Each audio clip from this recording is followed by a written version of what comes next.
compañera Noemí Giosa Suazúa. Noemí, además de ser una compañera que participa del Instituto de Estudio y Formación de la CTA, es economista, es docente universitaria y tiene una vasta trayectoria alrededor de la problemática del mundo del trabajo y sus transformaciones. Así que bueno, para acortar el tiempo por las dificultades que hemos tenido, le damos directamente la palabra a Noemí para que comience con su presentación. Bueno, buenas tardes a todos y a todas. Antes que nada, bueno, muchas gracias por estar presente.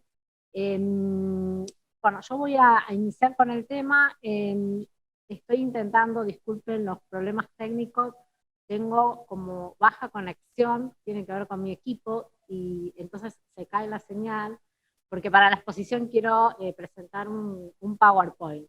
Así que voy a intentar ahora, y si no es posible, lo haré sin el PowerPoint. No, pues ya, a ver, estamos. No, no es posible. Lo voy a hacer sin. Sí, pero no. ¿Qué te está pasando? Es como que se cae la. Perdón, ya arrancamos. Se cae la señal. Bueno. Eh, Bueno, el tema que yo vengo a presentar tiene que ver con, organicé esta exposición con tres ejes analíticos que los voy a adelantar para que sepamos hacia dónde vamos con la temática. El primero versa sobre la noción de trabajo en el capitalismo industrial, lo que entendemos como capitalismo industrial fordista.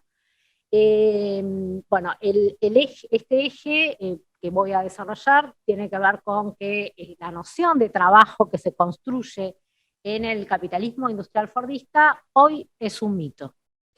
Es algo que recurrentemente escuchamos, que está en muchas presentaciones, análisis académicos, pero que si bien lo escuchamos, lo repetimos, muchas veces, inclusive en el diseño de políticas públicas, está como subyacente la idea que se puede volver a un trabajo asalariado, con derechos sociales,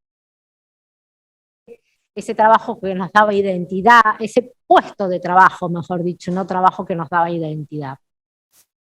El segundo eje con el cual voy a ordenar la exposición es que este trabajo, digamos, el tipo de trabajo, ¿no?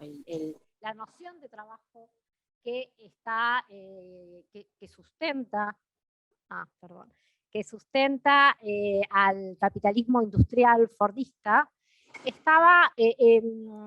heredó una envoltura que, a pesar de que la noción y el concepto y la realidad de ese trabajo entró en crisis, esta envoltura como que se mantiene. Me estoy refiriendo a la ética del trabajo. Entonces, en segundo paso voy a desarrollar para que reflexionemos sobre eso. El tercer eje con el que sería la última parte de esta exposición tiene que ver con presentar algunas propuestas generales, lineamientos que están en debate para la inclusión social y la inclusión laboral de trabajadores y trabajadoras. Digamos, lineamientos de política, ya sea en forma directa o indirecta, convergen a pensar una trayectoria para el trabajo que sea en base al trabajo creativo, al trabajo que nos permite, digamos, nos permite libertad, aquel trabajo que nos va a permitir, digamos, como coordinarnos para la reproducción de la vida y no para la reproducción del capital. Bueno, voy a comenzar con el primer eje. Lamento no poder compartir el PowerPoint, pero bueno, igual nos vamos a arreglar.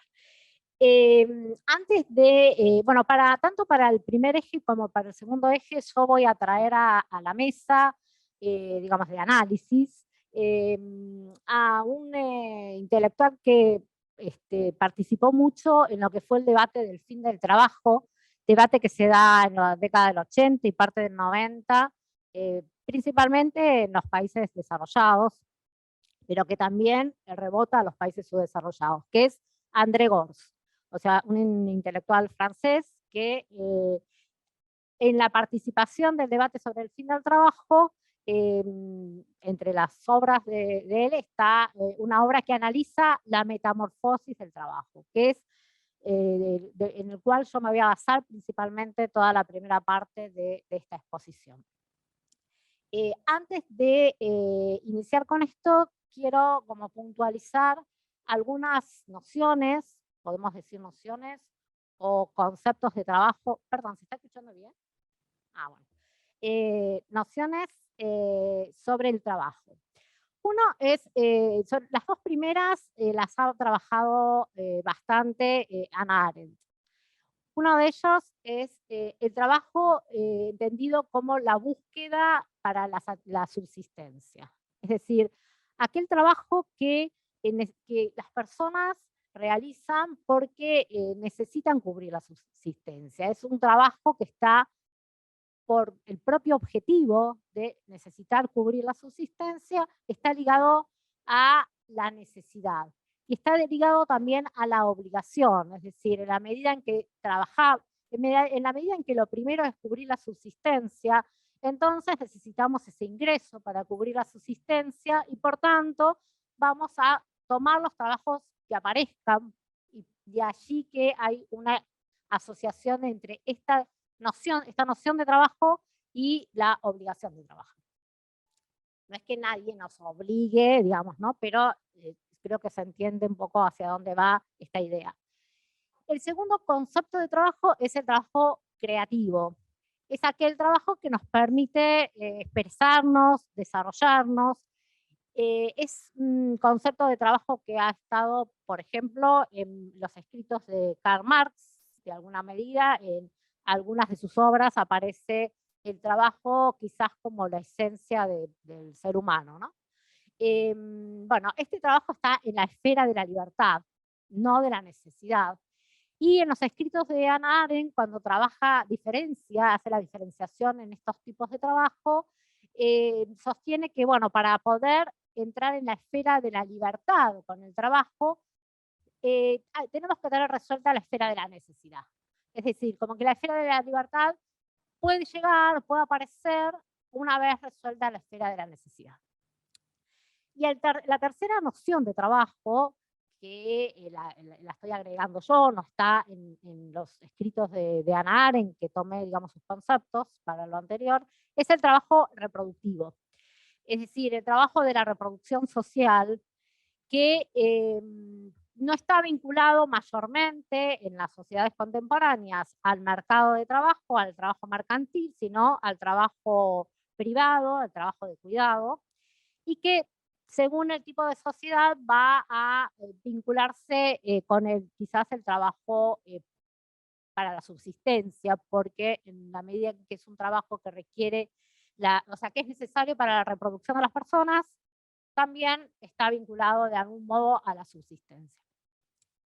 Bueno, una vez que diferenciados estos tipos de trabajo que van a aparecer, los voy a ir, digamos, tocando a medida de que vaya desarrollando la primera parte de esta, digamos, seminario o de este encuentro, que es recorrer lo que André Gorz denominó la metamorfosis del trabajo. Es decir, estos distintos conceptos de trabajo fueron ocupando distintos lugares y van tomando distintas formas según la sociedad o según la etapa por la cual pasa, digamos, la sociedad humana. Entonces, lo que yo voy a realizar ahora es el análisis o el recorrido en las distintas etapas de la humanidad, en forma sumamente sintética, por supuesto, dando cuenta de la metamorfosis del trabajo. Es decir, qué función, qué rol o qué características tenía el trabajo en distintos momentos de la vida de la humanidad. El primero es, digamos, en las comunidades precapitalistas.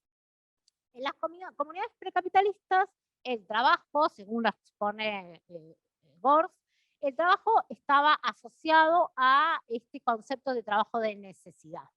Es decir, el trabajo tenía una connotación privada, se trabajaba en las familias, al interior de las familias, y se trabajaba para la producción de los bienes y servicios necesarios para la cotidianeidad.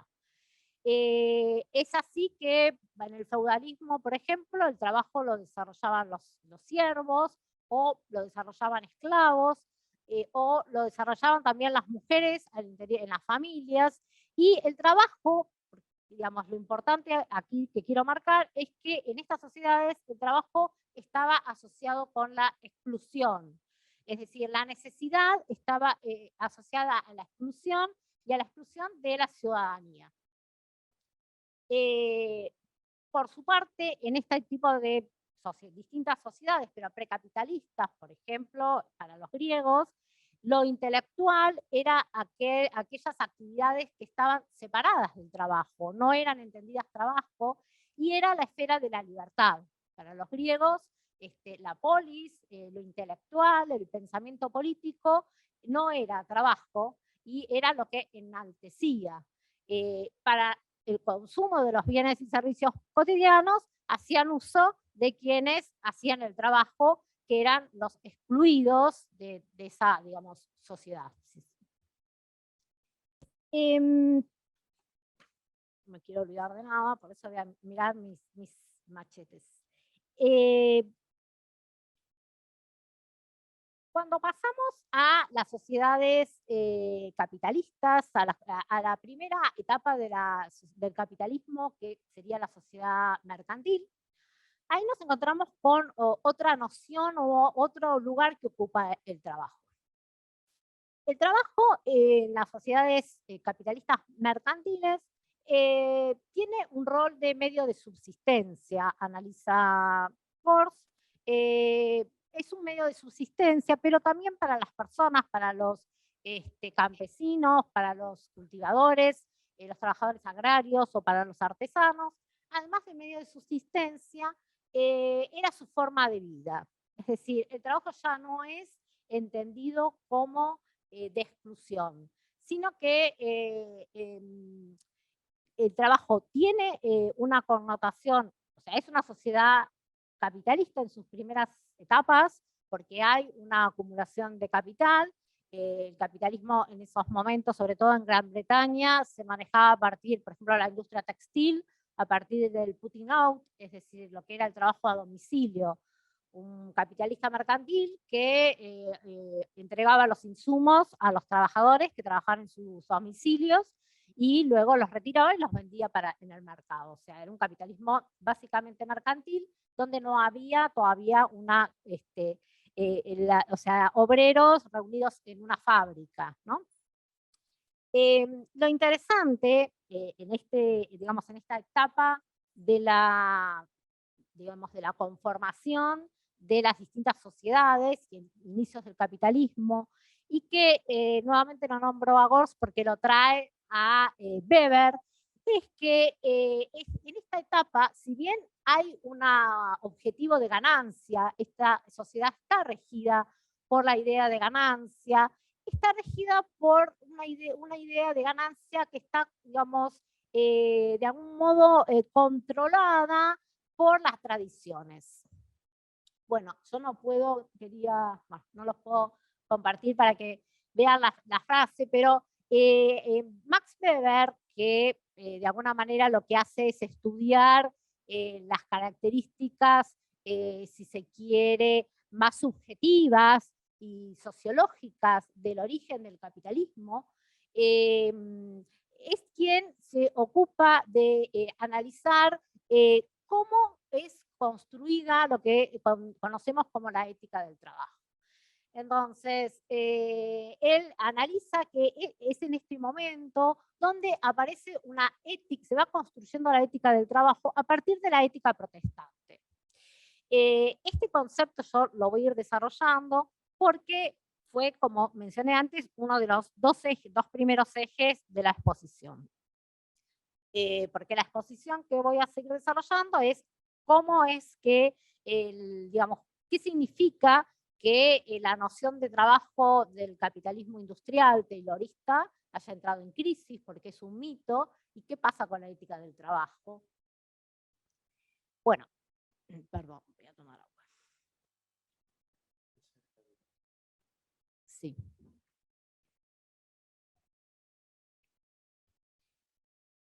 Y aquí, bueno, voy a desarrollar un poco las ideas de Weber. Él sostiene que, bueno, esta sociedad, la sociedad capitalista mercantil, guiada por la ganancia, pero también guiada por las tradiciones, en cuanto a lo que él llama el espíritu de los empresarios. Voy a leer una frase.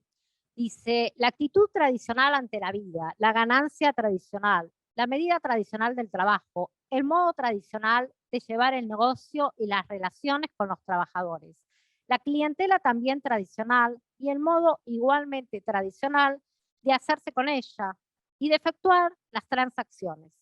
Ese tradicionalismo dominaba la práctica y puede decirse que constituía la base del ethos de este tipo de empresarios. Esto es de la ética protestante y el espíritu del capitalismo.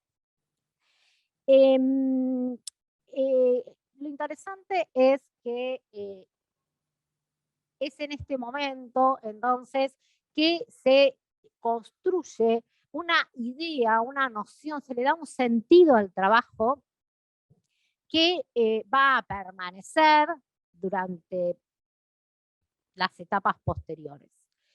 Por un lado, se toma el trabajo desde lo ético, como forma de organizar la vida terrenal. Es decir, es la forma en que el protestantismo va a concebir al trabajo.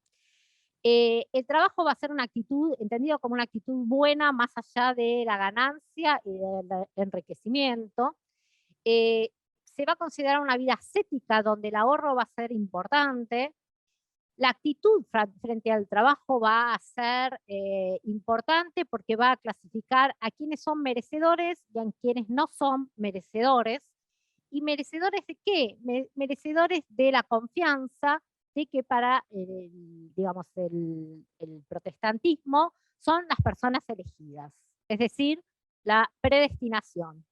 De algún modo, el protestantismo considera que los destinos ya están marcados, pero las personas en la vida terrenal, para tener confianza de que han sido elegidas, digamos, esa confianza se las daba la actitud en la vida terrenal. Y la actitud frente al trabajo, el esforzarse por el trabajo, más allá de la riqueza, es lo que le da cuerpo a esa ideología, por decirlo así, religiosa, ¿no? ¿Para qué nos sirve conocer esto? ¿Para qué nos sirve recorrer esto? ¿Para qué lo hago?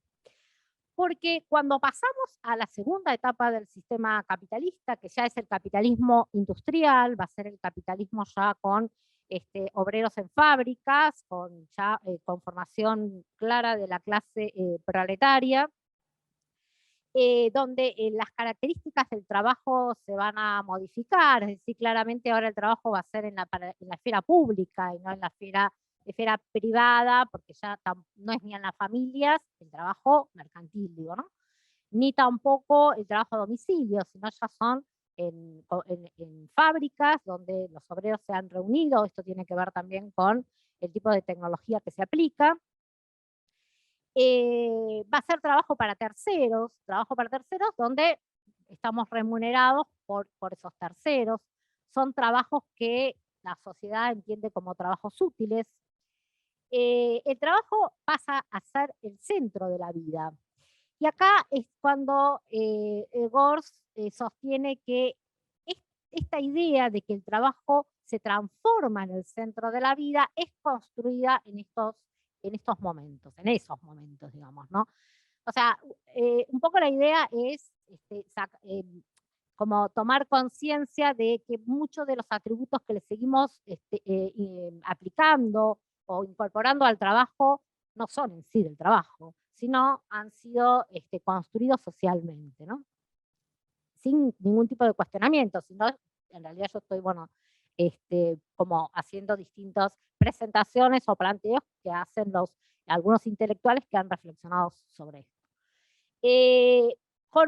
Pasando los años, a medida de que se incorpora el progreso técnico, este trabajo de los obreros, de los operarios, va a empezar a ser vaciado de contenido, ¿no? Esto es con la incorporación de la maquinaria, bueno, la propia línea de montaje, la llamada línea fordista, lo que fue buscando es organizar los tiempos de trabajo para ahorrar esos tiempos muertos y para simplificar las tareas de los trabajadores, un poco asociándolo a lo que Marx llamó el trabajo abstracto. Digamos, el operario, el obrero va a ser como un apéndice más de la máquina, le va sacando el contenido concreto de los trabajos, o sea, el trabajador se va despojando de aquello que podía identificar más cercano a su propio oficio, ¿no? Desde el artesano, digamos, de antaño, antecedente, al operario con determinado oficio en la fábrica. Pero también va a ser un trabajo que va a ser, digamos, protegido en cierto sentido, porque ya, digamos, después de la segunda posguerra, con el surgimiento, la conformación de los estados de bienestar, ya, digamos, claramente organizados los obreros, los trabajadores en sindicatos, toda la etapa de los 30 años, llamados 30 años gloriosos del capitalismo, el fordismo, va a ser un trabajo que va a estar protegido de derechos sociolaborales, los trabajadores en sus luchas vía sindicatos y en sus luchas y en paralelo el Estado va a ir, digamos, dando lugar a determinados derechos, todos derechos que están adjudicados a un puesto de trabajo, ¿no? O sea, trabajo y derechos sociolaborales van a ir absolutamente de la mano. Bueno, o sea, vamos a tener una reducción parcial, pero una reducción de la jornada laboral. Vamos a tener que se va a enlentecer el ingreso de los jóvenes al mercado de trabajo para que estén en la etapa educativa. Se va digamos, a adelantar la salida de trabajadores de la vida activa para la vida inactiva a partir del seguro social, de la jubilación. Es decir, va a ser un trabajo que no es digo, la noción de trabajo, el tipo de trabajo de esta etapa, va a ser un trabajo que no es el trabajo de subsistencia, con los conceptos que mencioné al principio, no está en el trabajo, o sea, no es un trabajo desde ya creativo, no es un trabajo estrictamente de subsistencia, ya que los salarios estaban no generalizados, pero por encima de la subsistencia. Había una promesa también digamos, de ascenso social, pero tampoco es un trabajo que esté en la esfera de la libertad. En este momento, en esta etapa, se construye lo que Gors denomina utopía industrialista.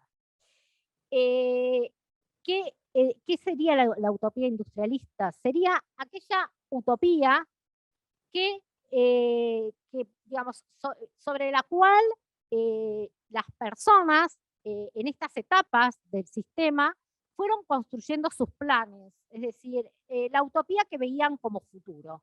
Y esa utopía, el contenido de esta utopía, era que el desarrollo de las fuerzas productivas y digamos, la extensión del capitalismo, de la esfera capitalista, más mercados, más división del trabajo, etcétera, iba a lograr reducir los tiempos de trabajo de las personas, o sea, iba a lograr reducir el tiempo de trabajo necesario para producir las mercancías y con ello reducir el tiempo de trabajo de las personas aplicadas a este trabajo mercantil y con ello liberarle a las personas tiempo para dedicarse a lo creativo, al ocio, al disfrute de la vida por fuera del trabajo estrictamente mercantil.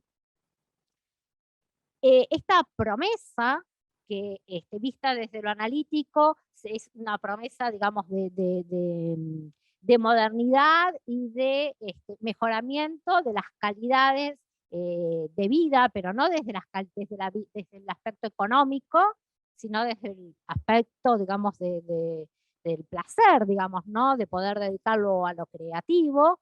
Bueno, esta utopía es la que hace crisis. Según Gors, él va a considerar que la crisis digamos, que se produce con respecto a esta noción de trabajo de esta etapa, está vinculada a que lo que hace crisis es esa utopía, es esa promesa del capitalismo de que las sociedades iban a despojarse de la pobreza, del malestar, y van a poder disfrutar cada vez más de tiempo libre.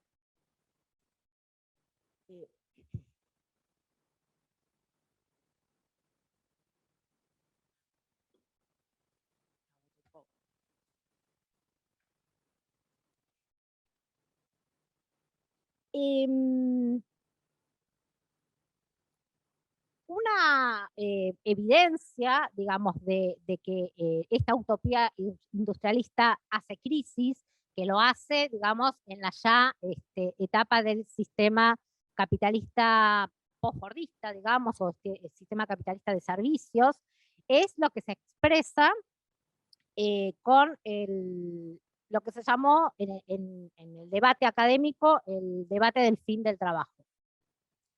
Es decir, el avance tecnológico, la automatización, combinado con bueno, la digitalización, combinado con la globalización del capital, en la década del 80, fines de los 70 y década del 80, que promueve junto con esto la apertura de los mercados, la apertura de las economías y, digamos, la aplicación, digamos, o del liberalismo económico, ¿no? Es la presión de los capitales también para que se abran las fronteras de los países, se desverticalizan las empresas y con digamos, el auxilio de una nueva tecnología pueden distribuir geográficamente distintas etapas del proceso productivo. Esto impacta en los trabajos, en el empleo y en los mercados de trabajo con elevadas tasas de desempleo en los países desarrollados. Elevadas tasas de desempleo de tiempo prolongado. Los estados de bienestar que estaban preparados para situaciones, digamos, panoramas de pleno empleo, también tienen crisis fiscales y tampoco pueden sostener crecientes cantidad de trabajadores desempleados y por largos periodos de tiempo, o sea, los subsidios del desempleo se transforman, ¿no? Y los estados fiscales también, digamos, tienen un impacto, una crisis fiscal. El debate que se da en esos momentos, en los momentos, digamos, de que se va, digamos, es el pasaje de la sociedad industrial capitalista a la que en esos momentos se va a llamar sociedad de servicios, después se empieza a tomar el nombre de posfordismos, bueno, o capitalismo cognitivo, que va a haber una próxima reunión que va a desarrollar esa temática. El debate en esos momentos era si las economías tenían capacidad o podían llegar a absorber a la cantidad de trabajadores y trabajadoras que estaban quedando desplazadas por el ahorro en el uso del tiempo de trabajo que estaba generando las nuevas tecnologías que se estaban aplicando, más nuevas tecnologías con racionalización de fuerza de trabajo, con reorganización de los procesos productivos. Esto es parte del debate del fin del trabajo, pero también es parte del debate que está en la actualidad, que es el futuro del trabajo, ¿no? Por eso ambos tienen muchas similitudes, y un poco las reflexiones o los análisis en algún punto son compartidos, algunos de ellos. Una posición en esos momentos era que sí, que las economías podían absorber a los trabajadores desplazados por el progreso tecnológico, porque lo que estaba sucediendo, o sea, el progreso tecnológico lo que hace es ahorrar tiempo de trabajo para producir las mercancías. Por lo tanto, esa menor cantidad de trabajo se iba a traducir en un menor precio de las mercancías, y por lo tanto las personas iban a encontrarse en situaciones donde se les iba a liberar, por decirlo así, parte del poder adquisitivo. Es decir, iban a tener una cuota de poder adquisitivo que iba a poder ser aplicado a comprar otras mercancías, y esas nuevas mercancías iban a poder ser producidas con la masa de trabajo que quedaba desplazada. Y de hecho, y esto tiene mucho que ver con la época, con esa época, por eso se llamó en principio sociedad de servicios, porque empiezan a aparecer nuevas actividades de servicios. Algunos porque son nuevos servicios, otros porque son etapas de la producción industrial que se terciariza y que aparece como servicio. Pero lo que va a tratar Gors, y yo estoy retomando, es una parte, digamos, de todas esas nuevas actividades, por decirlo así, de servicios, que son los servicios que están más vinculados al consumo final. Porque dentro, digamos, de la posición que sostenía que la economía podía, digamos, absorber trabajadores desplazados, sostenía que, bueno, estaban apareciendo nuevas actividades de servicios, y esas actividades, por ejemplo, eran actividades que antes se hacían al interior de las familias, que no estaban mercantilizados, y que ahora se habían empezado a mercantilizar. Bueno, de ejemplos tenemos de esas épocas y de las épocas actuales, ¿no? Pero digamos, todo el delivery, por ejemplo, eran actividades que antes directamente no existían. La contratación de personas para que hagan comidas, viandas para una familia durante X cantidad de tiempo, para poder, digamos, hacer uso de esas viandas planificadas, por ejemplo, durante un mes. Bueno, hay distintos tipos de servicios pequeños, mayores, paseadores de perros, actividades más que tengan que ver con el cuidado personal, corporal. Bien, Gors va a ser uno de los intelectuales que se va a oponer a esta posición, sosteniendo que era imposible que las economías, si estamos hablando de los países desarrollados, que las economías pudieran absorber estos trabajadores y trabajadoras que quedaban desplazados. Y me parece a mí interesante la reflexión, digamos, cómo lo encara, porque él sostiene que esas nuevas actividades que estaban apareciendo antes eran desarrolladas con trabajo, con horas de tiempo disponible que tenían las personas que no estaban en la esfera pública, es decir, al no estar mercantilizados, eran horas del tiempo disponible. O sea, como tiempo disponible entendemos que es el tiempo no dedicado al trabajo mercantil, que las personas dedicaban o a cocinar, o a pasear el perro, o a regar el jardín, o a hacer distintos tipos de actividades. Y que ahora lo que estaba sucediendo es que la racionalidad económica, guiada por la ganancia, estaba entrando en ese tipo de actividades, porque, por un lado, digamos, el ahorro de tiempo, de tiempo de trabajo en las economías, se estaba distribuyendo de un modo desigual. O sea, había un segmento de la población que estaba concentrando los trabajos, los tiempos de trabajo que van siendo transformados, que Gors la va a denominar élite económica, pero élite económica en el sentido de concentración de los tiempos de trabajo, y hay otro segmento creciente de personas que tienen tiempos libres, entre comillas, porque están desocupadas. Y entonces, ¿por qué Gors dice es imposible que las economías puedan absorber esta masa de trabajadores desocupados, excepto con consecuencias terribles? Insisto, estamos hablando de los países desarrollados, porque lo que dice, esto está sucediendo en un proceso de dualización socioeconómica, de dualización social de la economía y también económica, donde hay un segmento que, digamos, suma cada vez más horas de trabajo, profesionales, élite económica.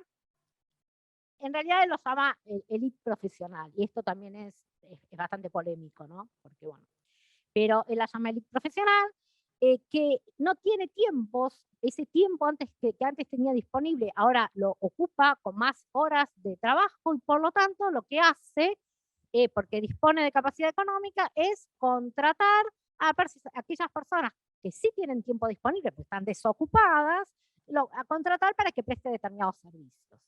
Dice, y esos servicios se van a prestar siempre que sean baratos, porque las personas lo van a contratar en la medida en que, bueno, yo sustituyo una hora que antes tenía de tiempo disponible para, no sé, pasear el perro, a contrato una empresa que se presta el servicio de pasear perros, pero siempre que esa hora que yo estoy dejando, digamos, que me está liberando lo que yo estoy contratando, me cueste menos que lo que yo puedo ganar en una hora de trabajo. Es decir, esta es la explicación, el análisis que él da, por qué razón muchos de estos servicios existen en la medida en que sean baratos. Y esto va a suponer, para el grupo de personas desplazadas de los trabajos, que él va a decir, la va a denominar clase servil, pero servil porque hace actividades de servidor, de prestar servicios a otra élite que tiene la capacidad económica de contratar, de comprarle ese tiempo de trabajo. ¿Por qué razón? Van a ser, además de trabajos precarizados, trabajos, digamos, baratos, por decirlo así. Van a existir en la medida en que se presten de un modo económico.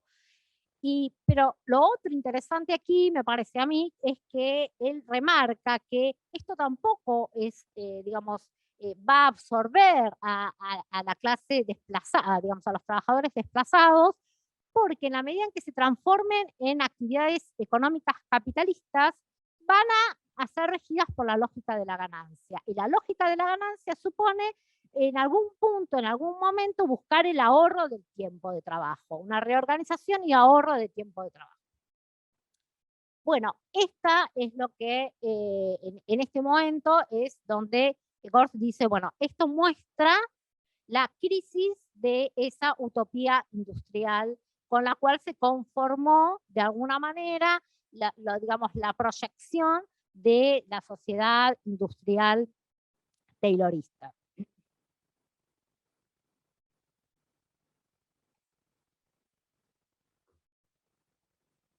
Y así, entonces, llegamos a qué es el hecho de por qué el trabajo, el tipo de trabajo de la sociedad taylorista y también el sentido del trabajo hoy sería un mito, y estaría además en qué es lo que hace crisis. Eso quiero ir. Hace crisis no solamente, digamos, con esa utopía industrialista lo que hace crisis es el sentido que se le había colocado, que tenía colocado, mejor dicho, ese trabajo. Es decir, hace crisis la función del trabajo como estructurando los tiempos cotidianos, el trabajo que socializa a las personas, el trabajo que colectiviza, el trabajo que da identidad a las personas, el trabajo que le ordena la vida a las personas, todas esas condiciones o sentidos que tenía el trabajo de jornada limitada, bueno, el trabajo, digamos, que nos otorgaba identidad, entra en crisis junto con esta utopía. Me voy a cansar un minuto.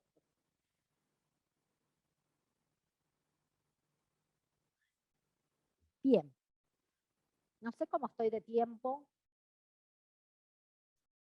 Bueno. Es decir que hasta acá, y yo lo tomo a este autor porque, bueno, me parece que la línea narrativa lleva digamos, al lugar donde permite, digamos, de algún modo evidenciar en lo analítico qué es lo que entra en crisis en ese momento, que es lo que se debatía también con el fin del trabajo, ¿no? La crisis de esta utopía industrialista, la crisis de este contenido y de este sentido del trabajo, lleva entonces a la idea de, bueno, ¿qué hacemos? ¿No? De allí deriva, digamos, la sentencia o la idea de decir, bueno, hay que plantear una nueva utopía. La obra de Gortz sigue, pero yo voy a retomar esto de plantear una nueva utopía para enmarcar las distintas lineamientos o propuestas que existen, que dan vuelta, digamos, para la inserción social y laboral de las personas que quedan o quedamos desplazadas, ¿no? Por un lado, toda crisis es una oportunidad. En la construcción de esta nueva utopía, una posibilidad es pensar al trabajo en esta oportunidad, pensar al trabajo como deseo, como actividad creadora, pensar al trabajo no como sometido al capital, sino pensar al trabajo como trabajo que nos permite reproducir la vida. El camino de volver a pensar al trabajo como un medio para reproducir la vida nos permite hacer la siguiente reflexión.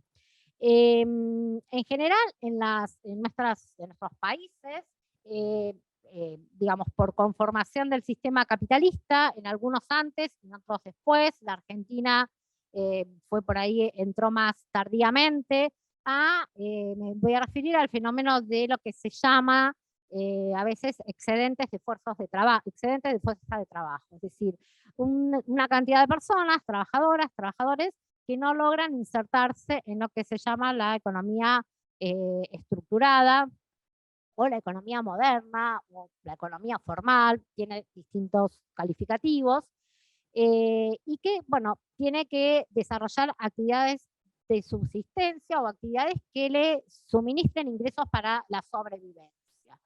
Durante muchas décadas, desde los análisis, ¿no? Frente a la pregunta de, bueno, ¿por qué sucedía esto? Y si era posible aplicar políticas para incorporar, para que con el crecimiento se incorporaran estos trabajadores y trabajadoras a la economía, entre comillas, moderna, porque eran los momentos en que se pensaba que una sociedad moderna era una sociedad capitalista moderna, era una sociedad donde la mayor parte de los trabajadores y trabajadoras eran asalariados, bueno, digamos, y gozaban de los derechos de trabajadores y trabajadoras registrados, derechos sociolaborales, etc. Tomo esto porque en esos momentos, digamos, aparece el concepto desarrolla el concepto de excedente de fuerza de trabajo. Y este concepto de población sobrante o de población que es excedente de fuerza de trabajo, ¿es sobrante o excedente para qué? ¿Para quién? José Luis Corallo, que es uno de los textos de referencia para la presentación de hoy, hace una reflexión con respecto a que en esos momentos, cuando se aparecen, bueno, puede ser masa marginal, sector informal urbano, distintas nociones o conceptos que se le da al excedente de fuerza de trabajo, enmarcados en que el objetivo era una economía capitalista básicamente asalariada, ese excedente de fuerza de trabajo está referenciado al capital. Es decir, si nos paramos desde el capital, bueno, el capital considera que determinados trabajadores y trabajadoras no le conviene, no les sirve para su valorización del capital, ¿no? O sea, la idea de población sobrante desde lo económico, quiero decir, ¿no? Está ligada a una mirada desde el capital. Eso es lo que quiero enfatizar. O sea, Techín no contrata a una cantidad de trabajadores porque, digamos, los oficios o el expertise que tienen esas personas no se articula con la tecnología o con lo que requiere la empresa Techim. Bueno, entonces, esos trabajadores son excedente, población sobrante para el capital. Ahora, si nos paramos en el punto de la reproducción de la vida de las personas, ahí no hay concepto de población sobrante. Poco yo estoy replicando este análisis, o mejor dicho, mi interpretación del análisis de José Luis Collazo, ¿no? Es decir, por un lado, pensar en el trabajo como creativo, que nos permita reproducir las propias vidas y que no esté asociado a la ganancia del capital, significa corrernos de vereda, de alguna manera, ¿no? Empezar a pensar, colocar el trabajo en el centro de la vida, pero de la reproducción de la vida, no en el centro de la vida como estaba colocado en el periodo, digamos, si se quiere, fordista.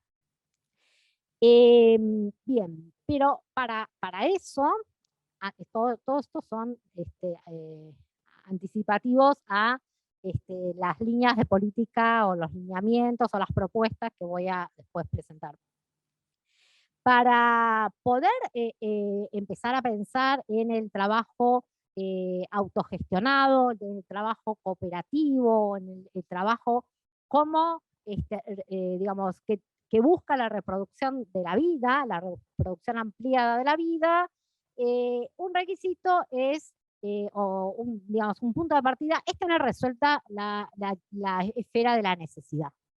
Es decir, volviendo a Hannah Arendt, para entrar en la esfera de la libertad del trabajo, hay que tener resuelta la esfera de la necesidad.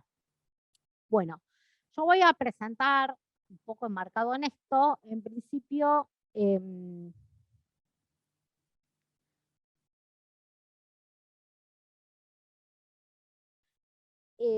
dos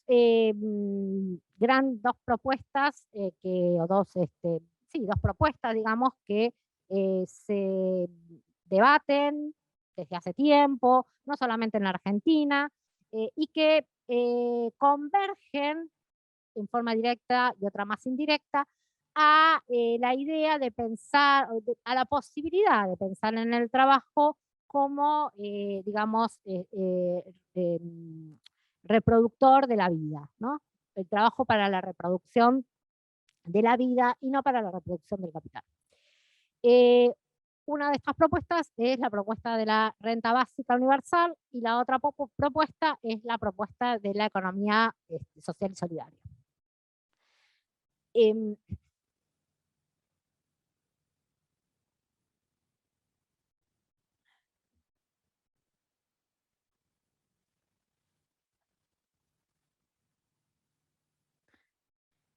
La propuesta de la renta básica universal, que bueno, no surge en Argentina y tampoco en América Latina, surge en países europeos, y es una propuesta que está, digamos, en la dimensión de una propuesta general. Con esto quiero decir general y en cierta medida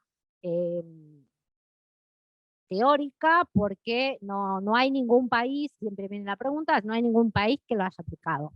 A lo sumo se ha aplicado en alguna ciudad y como experimento. O como prueba, ¿no? Como política de prueba.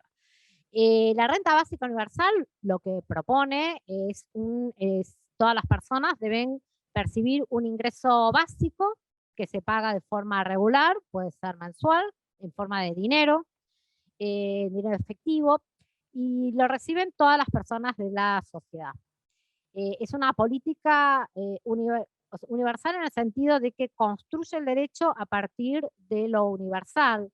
En este sentido, como las políticas, digamos, no sé, en nuestro país, la política educativa, el acceder a la educación, el acceder a la salud, en principio es universal.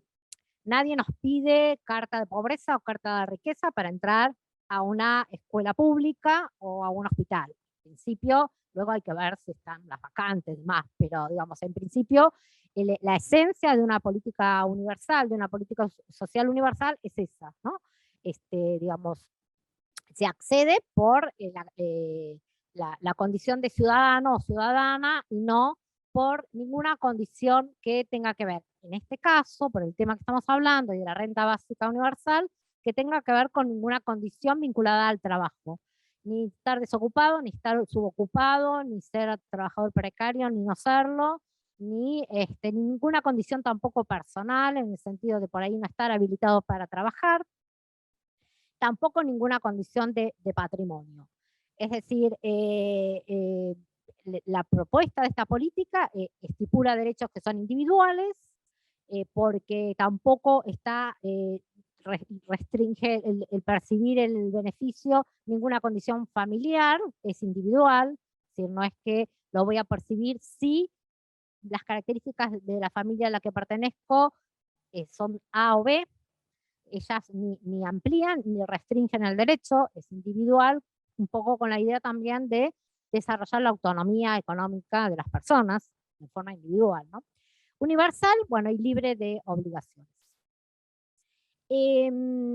Esta propuesta, que en la medida en que supone que todas las personas en forma permanente, porque ese es, digamos, el quid de la cuestión, reciben un ingreso, y un ingreso que debe, porque es el espíritu de la propuesta, que ese ingreso pueda cubrir las necesidades básicas, es decir, que la persona pueda de alguna manera elegir trabajo mercantil para incrementar sus ingresos o no hacerlo y tener una vida muy modesta, pero poder sobrevivir.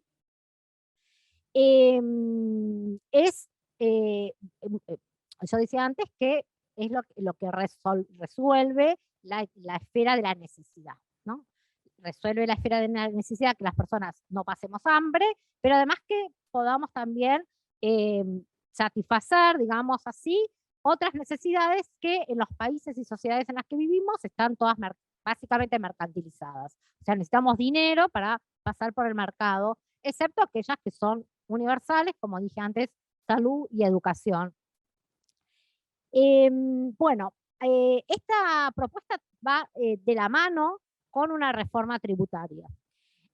Reforma tributaria, ¿por qué? Porque como política universal,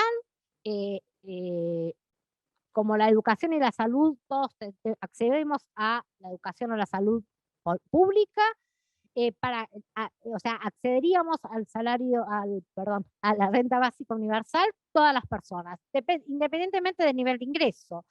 Esa es un poco la manera de inyectar que el hecho de que todos pasamos por la misma ventanilla da el tono de igualdad, pero no de equidad. Entonces, la reforma tributaria lo que inyecta es el lado de la equidad. Es decir, aquellas personas que tienen determinado nivel de ingreso para arriba devuelven la renta básica universal a partir de impuestos. Además, una reforma tributaria que, bueno, logre equidad más allá, ¿no?, de la renta básica universal, pero también como fuente de financiamiento de la renta.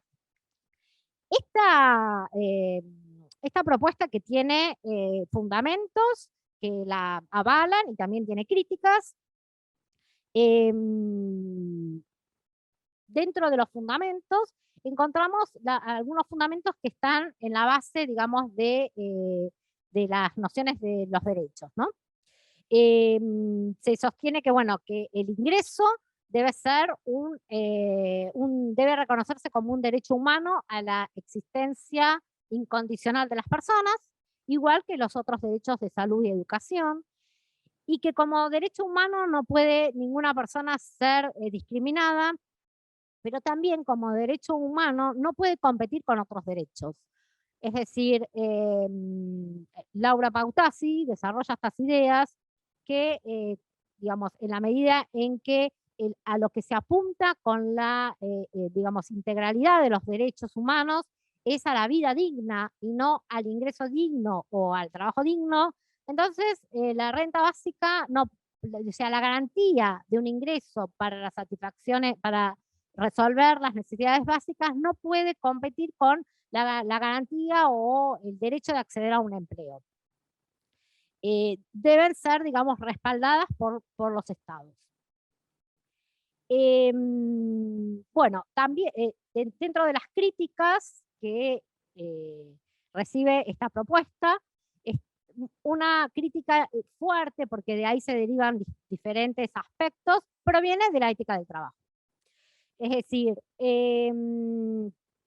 desde la ética del trabajo se cuestiona o se pregunta, más bien se cuestiona y se afirma en qué medida es ético recibir un ingreso que no está respaldado por ese trabajo, por ese esfuerzo del trabajo y por esa idea que fue construida sobre la ética del trabajo.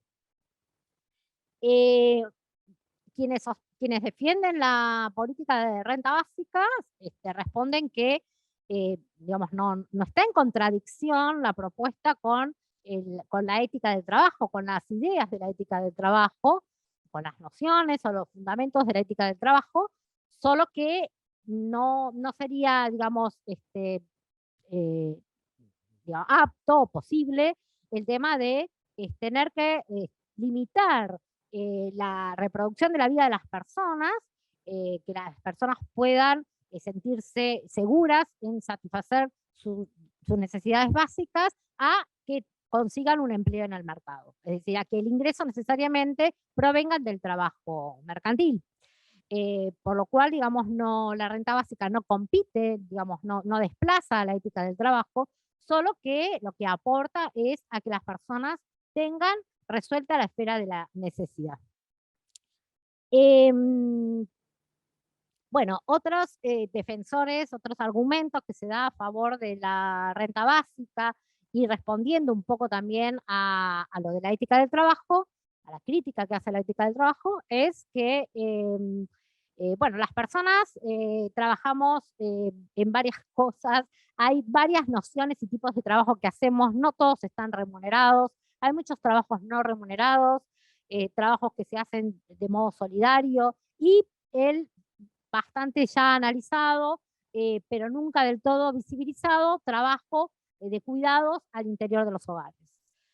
Aquí entra el debate desde los feminismos, que también es un texto de referencia para el tema de esta tarde, el texto de Corina Rodríguez Enríquez, donde analiza desde los feminismos los pros y los contras que se discuten acerca de la renta básica y en qué medida favorecería, digamos, la posición de las mujeres con respecto a los reclamos, digamos, y a las brechas de género históricas que de la cual son, digamos, forman parte, digamos, los reclamos del feminismo, ¿no? Bien, entonces, en este caso, la renta básica estaría, digamos, también remunerando aquella cantidad de trabajos que hoy en día están diseminados y que, digamos, no tienen una remuneración cierta, ¿no? Digamos,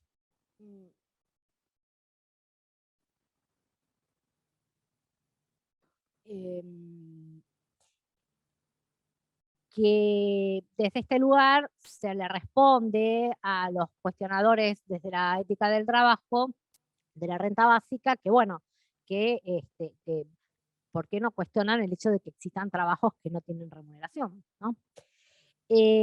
Bueno, digamos, otro fundamento para la renta básica, ya más de tipo económico y no tanto desde los derechos, proviene de los teóricos del capitalismo cognitivo, que, bueno, eso va a ser tema de otra reunión, pero solo mencionar que desde el capitalismo cognitivo se analiza digamos, las condiciones del capitalismo actual, en el cual las personas estamos generando valor y plusvalor de forma diseminada, donde ya la jornada de trabajo fija en un lugar físico fijo ya es parte solamente de algunos trabajos, digamos, cuando estamos conectados en el celular, en el subte, en los medios de transporte, conectados a la computadora haciendo transferencias bancarias y reemplazando lo que era un trabajo de un empleado de banco o empleada de banco. Bueno, hay numerosas actividades que empezamos a hacer las personas que están derivadas de las nuevas tecnologías y que le aporta a las empresas, ¿no? O sea, estamos mirando las especificaciones de un producto y viendo si se ajusta o no y de qué se trata y qué comentan otros que lo compraron para ver si lo compramos o no lo compramos. Es decir, estamos haciendo el trabajo que hace un comerciante cuando vamos a un lugar y preguntamos sobre un producto, por ejemplo, ¿no? Bueno, como eso hay muchos más complejos y menos complejos. En síntesis, entonces, el fundamento, digamos, desde los teóricos del capitalismo cognitivo, digamos, la respuesta es que los trabajos ya están hechos. Digamos, lo que estaría faltando es la remuneración a ese trabajo, ¿no? Esto en cuanto a si vamos a cuestionar el hecho de percibir un ingreso que no esté respaldado por ese esfuerzo de trabajo.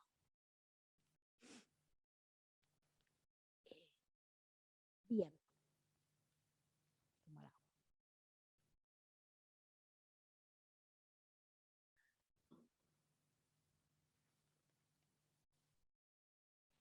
La otra propuesta que yo mencioné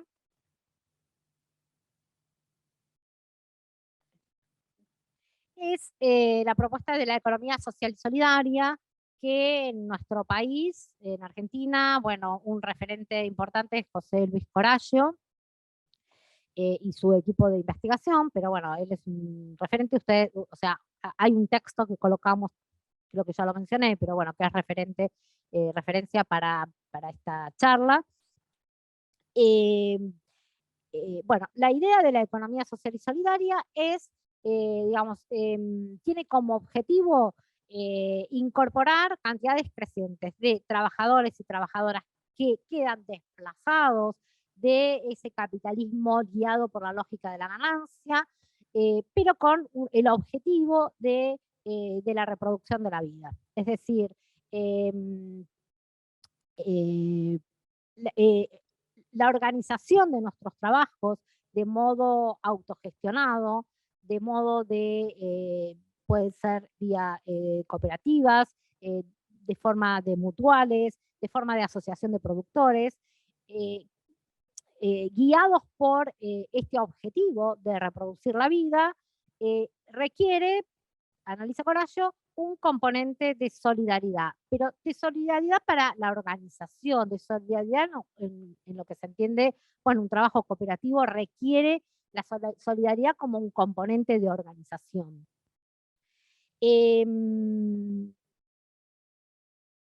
Bien.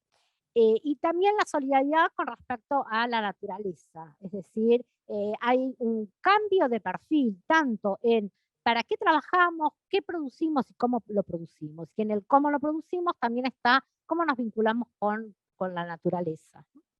Esto comparando, teniendo como referente de comparación a lo que es el capitalismo guiado por la lógica de la ganancia. En la idea de Corallo, o sea, lo que él plantea es una economía como con tres subsectores, un sector de la economía capitalista que compite por la ganancia, un sector de economía pública que, digamos, dirigido al bien común, y un sector de la economía social y solidaria. El hecho de la construcción de un trabajo cooperativo, asociativo, también, digamos, tiene su fundamento en que sostener ante por decirlo así, no sé si es la palabra técnica mejor, pero el avasallamiento del capital, sostener propuestas productivas es complejo. La sociedad es compleja, el capital valorizado y valorizado de modo financiero avasalla, digamos, espacios en los cuales desarrollar distintas actividades económicas.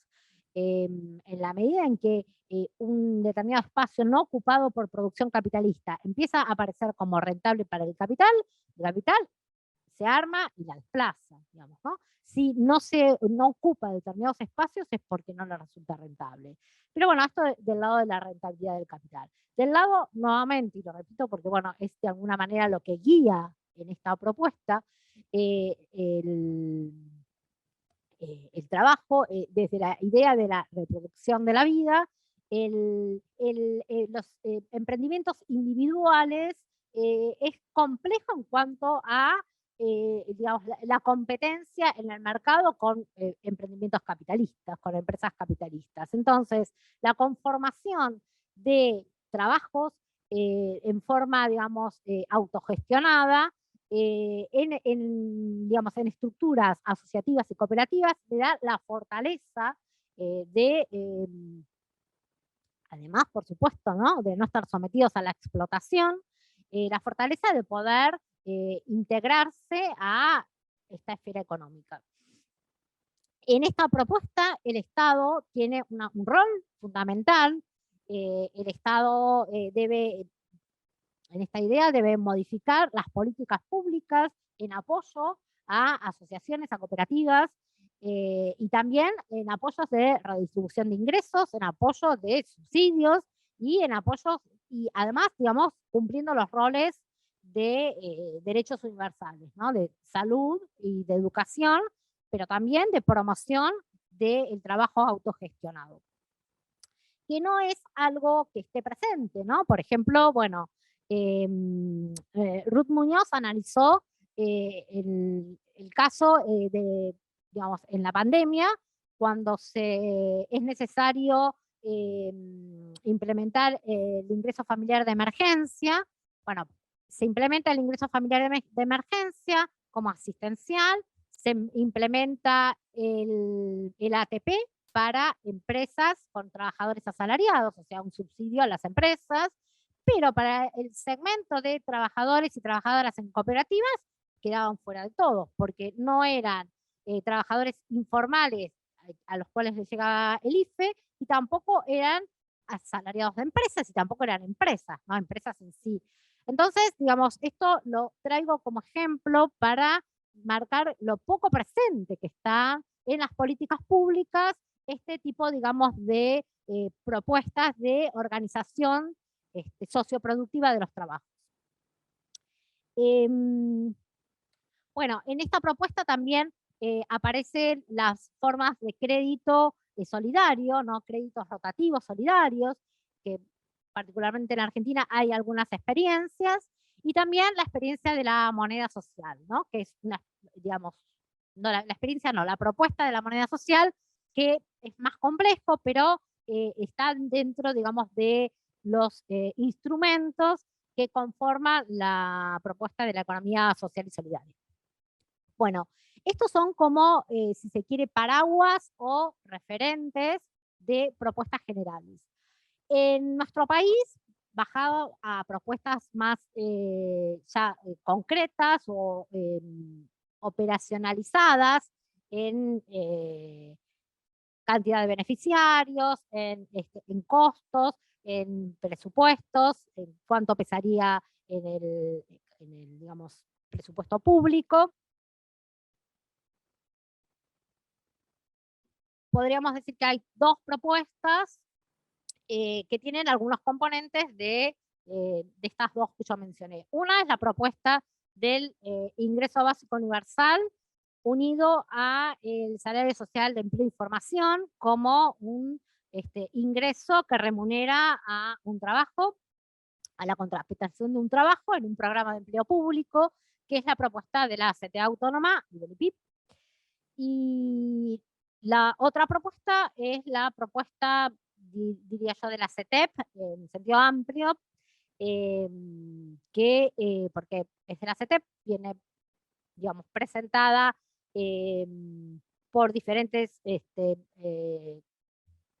organizaciones de la CETEP, que es la propuesta del salario básico universal y del salario social complementario. Que del salario básico universal se presentó un proyecto de ley para su discusión en el Congreso hace poco tiempo.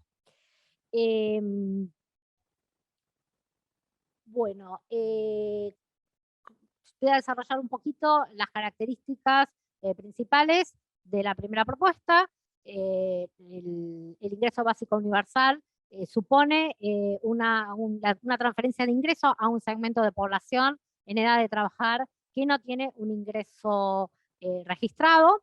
El objetivo es cubrir el umbral de las necesidades alimentarias, por eso el valor es el valor que se propone de la canasta básica alimentaria.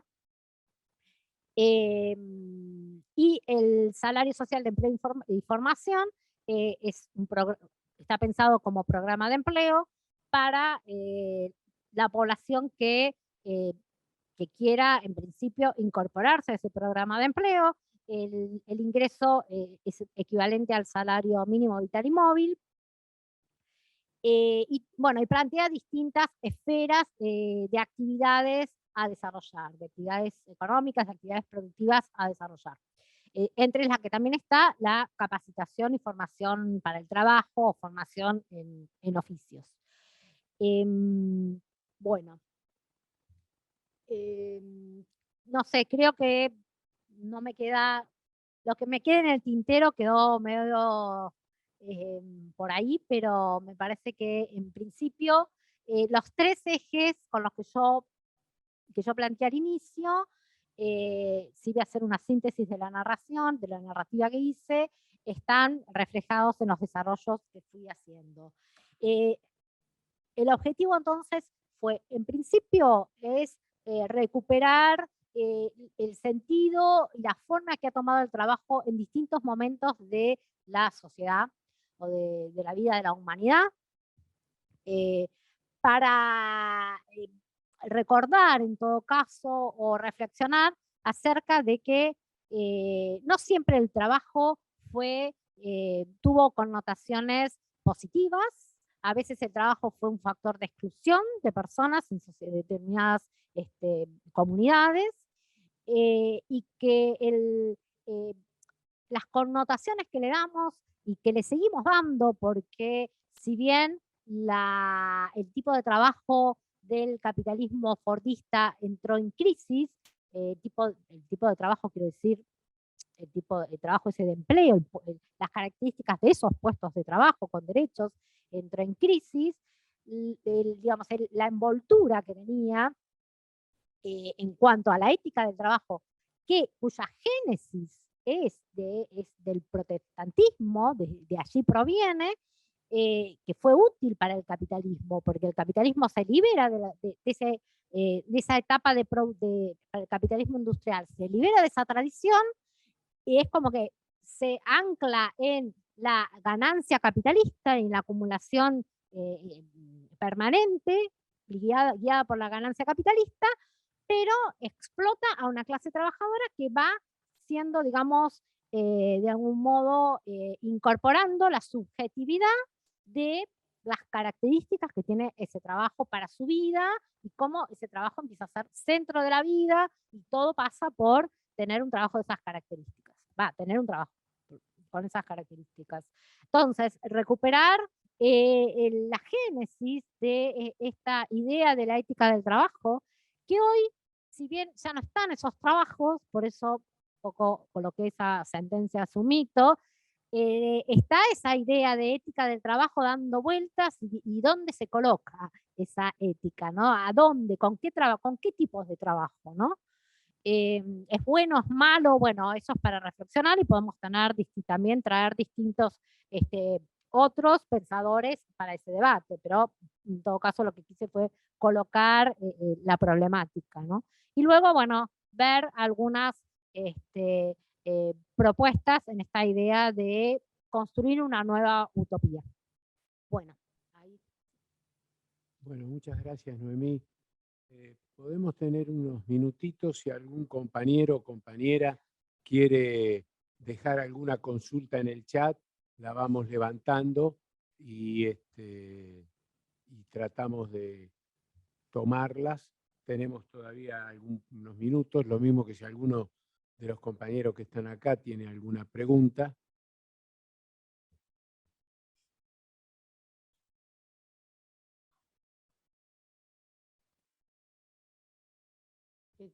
En el chat hay una pregunta si se puede ampliar algo el concepto de moneda social.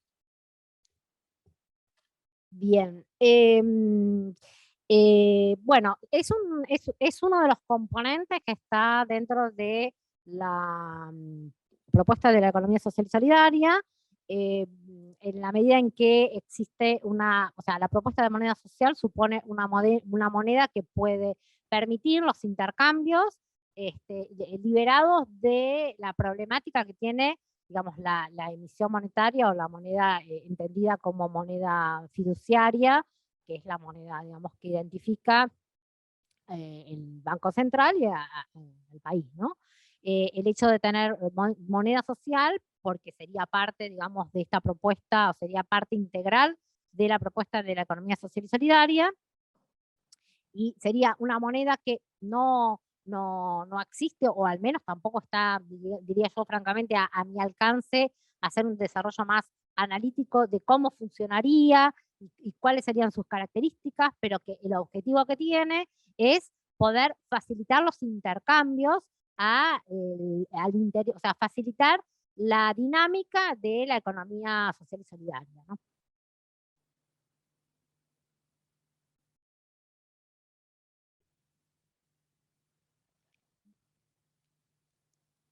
¿Un otro compañero o compañera que quiera plantear alguna duda o algún comentario?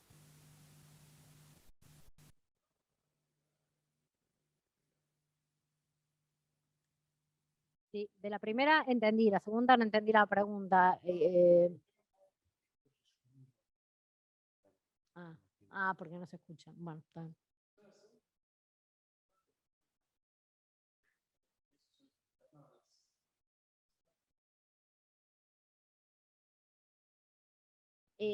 Creo que vos te estás refiriendo a las propuestas ya bajadas a Argentina, cuando una es la propuesta de la CTA, que es ingreso básico universal, y otra con salario social de empleo e información, y la otra es la propuesta de la CETEP, que es el salario social complementario y el salario básico universal.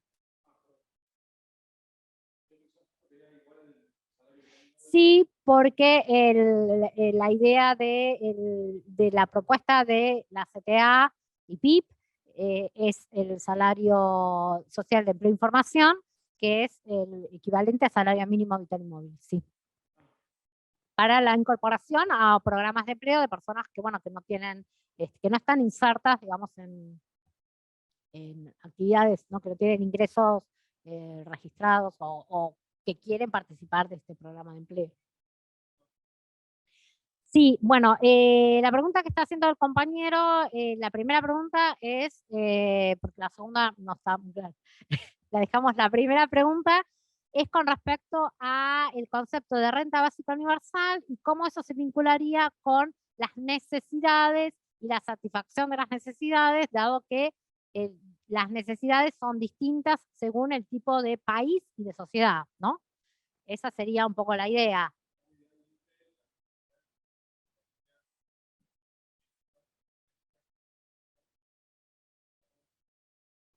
Bueno, o sea, hay varios puntos para comentar y que no para nada los vamos a resolver acá, pero uno es el propio concepto de necesidad, que vos estás diciendo, ¿no? O sea, ¿qué entendemos por necesidad? Dentro de la propuesta de la renta básica se entiende que hay factores, hay características que se resuelven a nivel de cada país y sociedad. ¿Cuál debiera ser la renta básica en la Argentina que cubra las necesidades y qué necesidades? ¿Y cuál será en Francia? Tendrá que resolverlo la propia sociedad, digamos, ¿no? Sí que es más que o sea, la idea es que es más que, no son solamente las necesidades de base alimentaria. Por eso dije que en espíritu de la renta básica es que la persona pueda inclusive decir, bueno, vivo modestamente con esto y no voy al mercado a buscar un empleo mercantil, ¿no?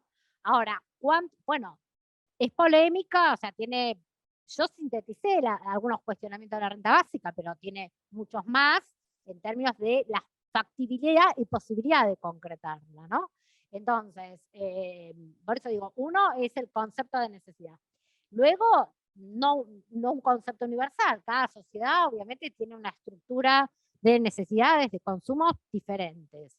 Luego es que la idea, eso sí lo refuerzo, es que cubra el conjunto de necesidades. Hay que definir cuáles serían esas básicas, esos consumos. Bueno, es una temática.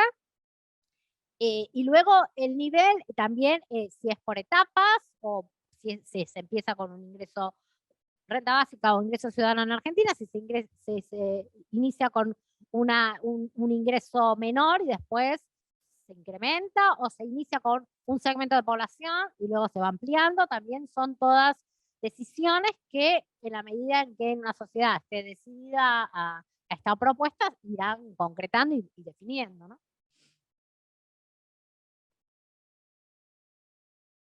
De todos modos, nunca es una propuesta que sigue dando vueltas, que se sigue debatiendo, etcétera, pero lo cierto es que no se ha bajado a un país como política, ¿no? Por el momento no se ha bajado. Pero más que nada las traía yo para decir, bueno, para esta oposición, mejor dicho, no oposición, sino tensión entre pensar el trabajo como creativo, como que organice nuestras vidas, pero desde el lado de la mirada de la reproducción de las vidas. Bueno, pero para eso necesitamos tener aseguradas las necesidades básicas, porque si no, vamos a agarrar cualquier trabajo porque necesitamos cubrir esas necesidades. De hecho, hay un trabajo que es una tesis de Malena Hopp, acá en Argentina, donde analiza el programa Argentina Trabaja, creo que es uno de los programas donde la condición era que se armaran cooperativas, ¿no? Y se armaron cooperativas, pero el programa finalmente, digamos, se fue diluyendo, porque el espíritu cooperativo no puede venir de la exigencia para recibir un ingreso por una contraprestación de personas que requieren ese ingreso como necesidad básica.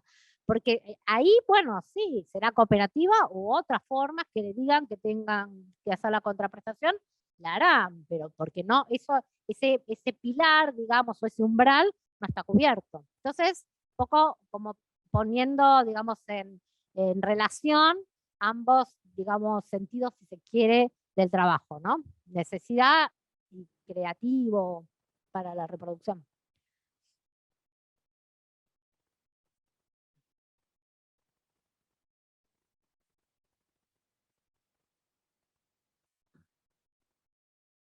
Bueno, yo no veo más preguntas en el chat, si no se me escapa ninguna.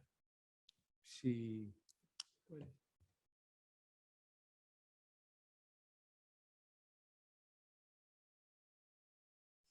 Acá hay una, perdón, que se me estaba escapando. Dice, en ambas propuestas, renta básica universal y economía solidaria, el papel del Estado es fundamental.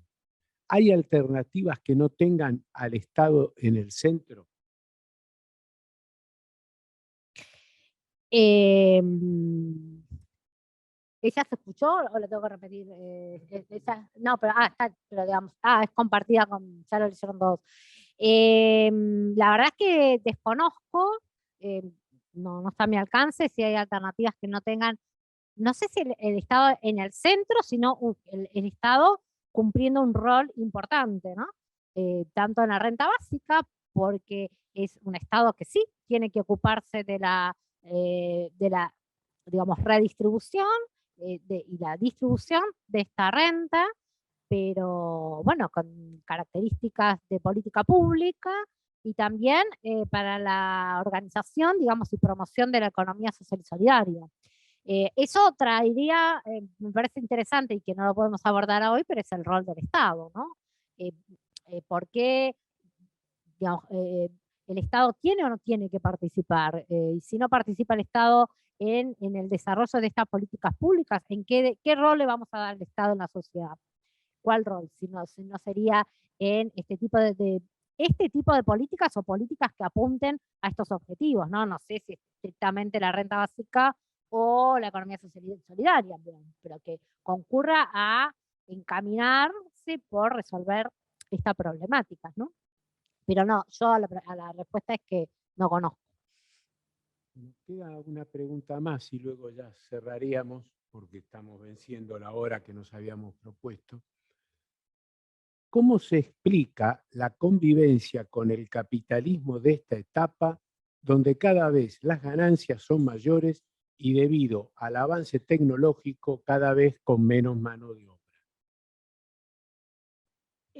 A ver, no entendí bien la pregunta. O sea, entendí lo que dijiste, pero no entendí la pregunta. ¿Cómo se explica? ¿Cómo se explica la convivencia con el capitalismo de esta etapa, donde cada vez las ganancias son mayores y debido al avance tecnológico cada vez con menos mano de obra? No sé quién formuló la pregunta, si podría aclarar cómo se explica qué cosa. No, en realidad creo que lo que tiene que ver es el objetivo de la charla, ¿no? El cambio del concepto del trabajo y el agotamiento de la utopía industrialista y de que el capitalismo nos iba a llevar a todos en un flujo ascendente y crear, bueno, eso es lo que está puesto en crisis. Hoy el capitalismo se expresa precisamente en que aumenta las ganancias con cada vez más explotación, mayor productividad, porque hay menos utilización de mano de obra. Me parece que ese es el núcleo de lo que... Y la pregunta sería, ¿cómo se explica que esté sucediendo esto? Bueno, sí.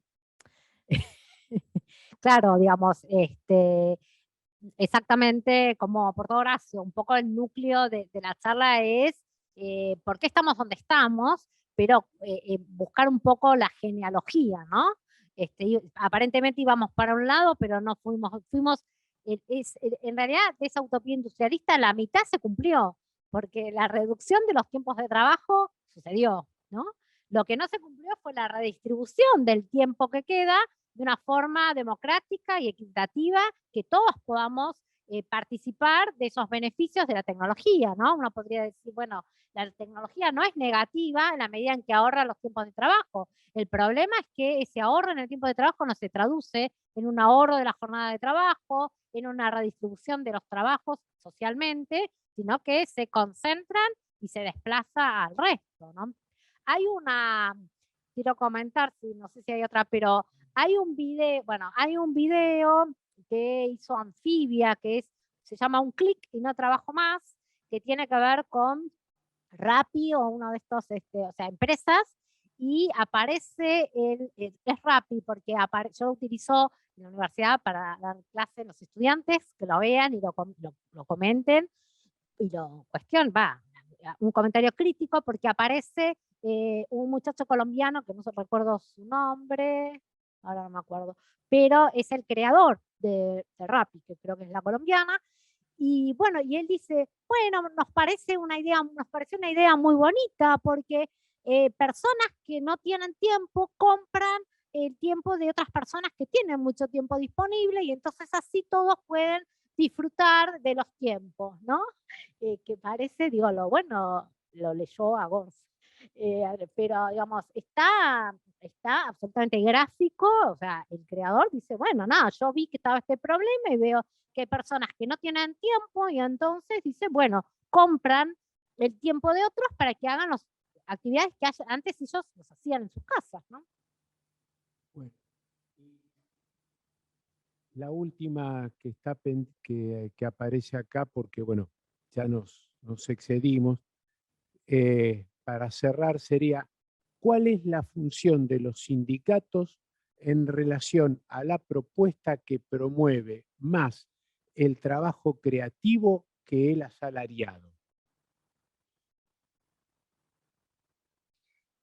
Bueno, eso también creo que es un tema de debate, no sé, ¿qué pensás? Porque, No, a ver, parte de las reflexiones de este seminario nacen de las discusiones en el Congreso de la CTA del año pasado, ¿no? La necesidad de reinventarnos y cuáles son las funciones de la organización de los trabajadores precisamente en el marco de una desigualdad creciente, en el marco de los desafíos de las nuevas formas del trabajo, del agotamiento como paradigma de organización del trabajo asalariado. Bueno, surge la necesidad de generar de reinventar las organizaciones en realidad para que puedan organizar y representar la lucha de los trabajadores por la distribución del ingreso, ahí donde se genera la riqueza, pero en esta nueva realidad.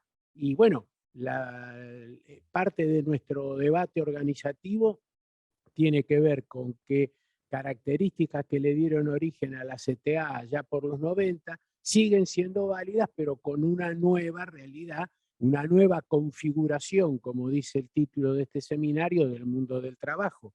Y ese es el debate, cómo organizar los trabajadores terciarizados, cómo organizar la precariedad laboral, cómo enfrentar todas estas desafíos y cómo pensar también nosotros en este desafío de un trabajo ligado más a la reproducción de la vida, no tanto a la reproducción como garantía de la subsistencia, como bien lo planteaba Noemí, sino la reproducción de la vida en ese todo que tiene que tener sí ya garantizada la subsistencia. Por eso una de las propuestas que nace es la del ingreso básico universal para garantizar precisamente, por ejemplo, terminar con el hambre en la Argentina. Y eso va a ir permitiendo coordinar las luchas de los trabajadores y las trabajadoras.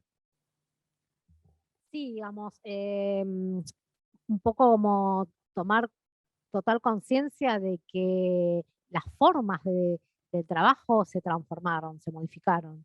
Entonces, digamos, la representación de cómo, mejor dicho, cómo organizar nuestros tiempos y nuestras formas de trabajo y de producción va más allá del trabajo asalariado. Entonces, las representaciones sindicales serán del mundo laboral, donde una parte será asalariada y otra parte será del trabajo autogestionado, del trabajo de cooperativa, que también, digamos, requiere, digamos, de derechos de muchos y que no es lo que está abundando, ¿no?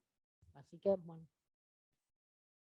Bueno, compañeros, compañeras, les agradecemos muchísimo la participación en este segundo encuentro del seminario Nuevas Configuraciones del Mundo del Trabajo. Volvemos a pedirle disculpas por el inicio demorado, por problemas de orden técnico que hemos tenido. Y bueno, ustedes ya tienen el programa y en 15 días será el nuevo encuentro para seguir avanzando precisamente en esta reflexión sobre las nuevas configuraciones del mundo del trabajo y para nosotros, como Central de Trabajadores, el desafío de cómo reinventar una central que se haga cargo de todas estas problemáticas que, bueno, nos han expuesto tanto Ariel en el primer encuentro como hoy Noemí con tanta claridad en este segundo encuentro. Muchas gracias a todos, a todas. Noemí, muchísimas gracias. Bueno, gracias a ustedes y a todos y todas por, bueno, por participar, por escucharme y por participar en las preguntas y en las inquietudes. Buenas tardes.